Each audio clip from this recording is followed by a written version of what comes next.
ఆ ప్రభువైన యేసుక్రీస్తు మీ అందరికీ నా శుభవందనాలండి. ఈరోజు దేవుని వాగ్దానం యెషయా గ్రంథము 43వ అధ్యాయము 18వ వచనము. మునుపటి వాటిని జ్ఞాపకం చేసుకొనుటకై, పూర్వకాలపు సంగతులను తలంచుకొనుటకై అని వాగ్దానించండి. పరిశుద్ధాత్మను అర్ధరాత్రి ప్రార్థన చేసి స్తుతులు చెల్లించి మళ్ళా ప్రార్థన చేసి దేవుని ఎప్పుడు దేవుని వాగ్దానం చేయించండి. వెంటనే షడ్డస్కున్న చూడండి. ఇక్కడ మనం అనుదినం కూడా ఉదయకాలం, మధ్యకాలం, సాయంత్రకాలం, అర్ధరాత్రి ప్రార్థన చేస్తున్నాము, స్తుతియాగం చేస్తున్నాం. బైబిల్ అయితే దేవుని కృప వల్ల పూర్తిగా రాశానండి. ఇంకా ఉపవాస ప్రార్థన చేస్తున్నాం, బైబిల్ ధ్యానిస్తున్న విధంగా చేస్తున్నాం కాబట్టి దేవుడు మనకి ఎప్పటికీ తోడుగా ఉండే దేవుడు మన దేవుడు.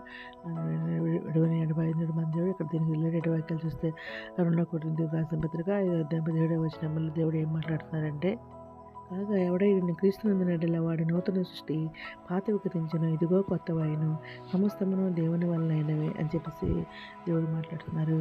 ఇంకా ప్రకటన గ్రంథము 21వ అధ్యాయము 5వ వచనంలో దేవుడు ఏం మాట్లాడుతున్నారంటే, ఇప్పుడు సింహాసనాశ్రయుడైన వాడు ఇదిగో సమస్తమును నూతనమైనవిగా చేయుచున్నానని చెప్పాను. మరియు ఈ మాట మరి మనం నమ్మకమును నిజమునై ఉన్నవి కనుక వ్రాయమని ఆయన నాతో చెప్పుచున్నాడని చెప్పేసి గారు మాట్లాడుతున్నారు ఇక్కడ.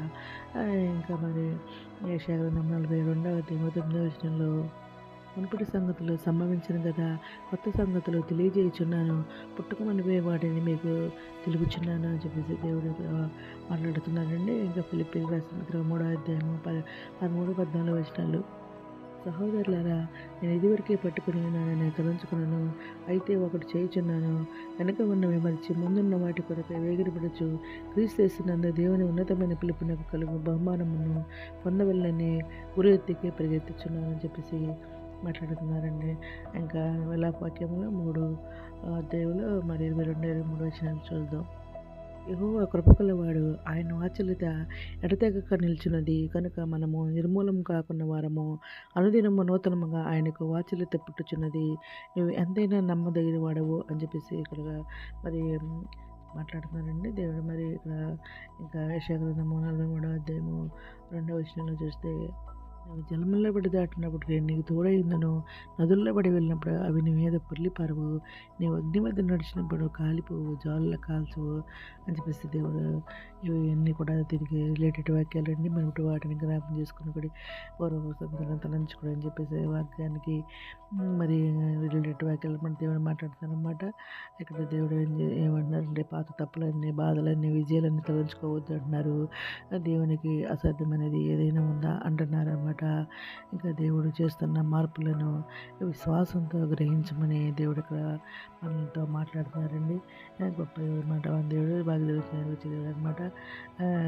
కొత్త నూతనంగా నిన్ను బలపరుస్తారంటున్నారు. నీ బలం శక్తిని అనుగ్రహించగలరు మన దేవుడే చూడండి అనమాట. ఆయన బలవంతుడు కాబట్టి మనకు కూడా బలం ఇచ్చేది అనమాట. భయపడుతున్నాను, దిగులు పడుతుంది, బలపడుతుంది, సహాయం చేయవాడిని అని, నీతి నేను దక్షిణాస్తుంది, నేను ఆదుకుంటాను, నీకు తోడైనానని చెప్పేసి దేవుడు ఇది మాట్లాడుతున్నారు. ఇది మేము అందరి చేతున్నామని కోరుకుంటూ ఈరోజు మనం ప్రార్థన చేసుకున్నాం. మౌనంగా సరస్వతమైన ఘనమైన నామకాల స్థుతిస్తుంటే నేను విందు ప్రపంచ ప్రతిపెట్టిన పేరు పెట్టి నేను చేసుకున్న ఆయన ప్రతి అవసరం నాకు తెలుసుకుని కోరుకుంటున్నాను. వీటి మధ్యన విని శైలి దేవుడు నిరుద్యోగులు ఉద్యోగాలు చేయండి. ఆ దివసం వరకు ఆది సాయం నేర్చారు. ఆరోగ్య స్పష్టం వేదలతో ఆలోచన విని వాళ్ళు లేకుండా లక్ష్మణ చేయండి. అవసరం బలపరిచిన వర్గాలు మీ కాడబెట్టుకు వచ్చేప్పుడు మిత్రులు వారిని మీ విషయానికి మీ అందరూ సిద్ధపడకు వచ్చుకుని అది కూడా బాగా తెచ్చేవారు మా ప్రభు రక్షణ అడిగి పెట్టుకుంటూ ప్రార్థిస్తున్నాం తండ్రి. ఆమెన్. మీ దిన ప్రార్థనలో మా కుటుంబం గురించి ప్రేక్షకులు మనం చేసుకుంటున్నాను. ప్రభు సేవలో మీ సహోదరి. God bless you.